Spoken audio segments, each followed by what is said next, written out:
কৈলাসহরের রামকৃষ্ণ মহাবিদ্যালয়ের ৭৫তম প্রতিষ্ঠা বার্ষিকী উপলক্ষে বর্ষব্যাপী অনুষ্ঠানের সূচনা হয়েছিল গত ১ সেপ্টেম্বর। বর্ষব্যাপী অনুষ্ঠানের অঙ্গ হিসেবে ৭ সেপ্টেম্বর শনিবার কলেজ প্রাঙ্গণে রক্তদান শিবির এবং ফটো গ্যালারির উদ্বোধন করেন মুখ্যমন্ত্রী ডক্টর মানিক সাহা। তিনি ভাষণে বলেন, উত্তর পূর্বাঞ্চলের মধ্যে ত্রিপুরাতে একটি এডুকেশন হাব গড়ে তুলতে আগ্রহী সরকার। ত্রিপুরায় ডেন্টাল কলেজ গড়ে তোলা হয়েছে, যেটা কোনোদিন ভাবা যায়নি। ডাবল ইঞ্জিনের সরকারের সুফল এটা। আমরা চাই রাজ্যে আরও একটি মেডিকেল কলেজ হোক, ডেন্টাল কলেজ হোক এবং এডুকেশন হাব হোক। অপরদিকে মুখ্যমন্ত্রী রামকৃষ্ণ মহাবিদ্যালয়ের জায়গা যারা দখল করে রেখেছে সেই জায়গা উদ্ধার হবে বলে কৈলাসহরবাসীকে কথা দেন। ইতিহাস হয়ে থাকবে যে প্রথম ব্যাচ এই গভর্নমেন্ট ডেন্টাল কলেজের যে এখান থেকে পাশ করেছে তাদের নাম কিন্তু সারা জীবন সবাই মনে রাখবে। তো এত সহজে হয়নি, অনেক সমস্যা হয়েছে, কিন্তু সেই সমস্যা আমরা নিরসন করেছি। বারবার আমি যেটা বলি, আমরা সরকারে আছি, বিভিন্ন সমস্যা আসবে। কালকে বিধানসভার মধ্যেও এখানে মাননীয় মন্ত্রী বাহাদুর আছেন, আমার সেখানেও বিভিন্ন কথা আমাদের সামনে উঠিয়েছেন। মেডিকেল কলেজ করার ক্ষেত্রে আমাদের প্রশ্ন করা হয়েছিল, আমরা বলার চেষ্টা করেছি।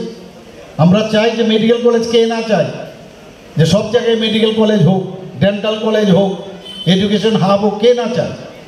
কিন্তু সেগুলো করতে গেলে দেখা যায় অনেক সময় বাধা হয়। আমি বারবার বলছি, আমরা আশ্বস্ত করছি, কোনো জায়গায় কোনো ঘাটতি থাকলে, কোনো জায়গায় যদি সন্দেহ থাকে, অন্ততকে এই সরকার সেগুলোকে মেনে চলবে না, এবং তার যে কোনো জায়গায় কোনো ধরনের সন্দেহান থাকলে তার আমরা নিঃসন্দেহে অ্যাড্রেস করব।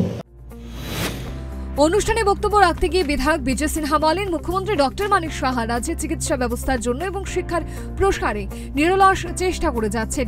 এর জন্য বিধায়ক বিজয় সিনহা মুখ্যমন্ত্রী মানিক সাহাকে ধন্যবাদ জানান। মুখ্যমন্ত্রীর নিকট দাবি জানান রাজ্যের প্রতিটি জেলায় এবং বিশেষ করে কৈলাসহরে একটি ডেন্টাল কলেজ স্থাপন করার জন্য। পাশাপাশি বিজয় সিনহা এও জানান যে কৈলাসহরের কলেজটি সাধারণ মানুষের দান দক্ষিণায় এবং মুষ্টি ভিক্ষায় স্থাপিত হয়েছে। পরবর্তী সময়ে রাজ্য সরকার কলেজটিকে অধিগ্রহণ করেছে। কৈলাসহর কলেজের প্রচুর জায়গা ছিল। তৎকালীন বাম সরকারের আমলে কলেজের প্রচুর জায়গা আইনি বহির্ভূতভাবে বিভিন্ন দপ্তরের হাতে দেওয়া হয়েছে এবং অনেক কলেজের জায়গা দখল করেও রেখেছে। কৈলাসহরবাসীর দীর্ঘদিনের দাবি কলেজের সে সমস্ত জায়গা পুনরুদ্ধার করার জন্য।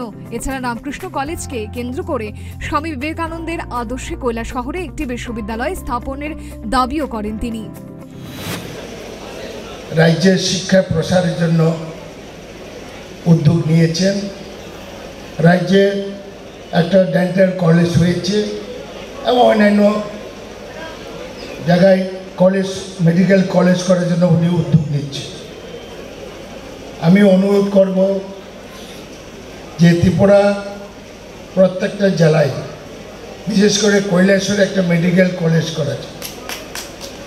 কারণ পন্ডিচেরি একটা ছোট্ট রাজ্য, যার জনসংখ্যা মাত্র ৯ লক্ষ, সেখানে ৮টা মেডিকেল কলেজ আছে।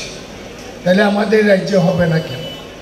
কারণ মেডিকেল কলেজ যদি হয়, চিকিৎসার সুব্যবস্থা পাবে মানুষ, এবং দেশ বিদেশের ছাত্রছাত্রীরা আসবে, ট্যুরিজমের ক্ষেত্রে উন্নতি হবে।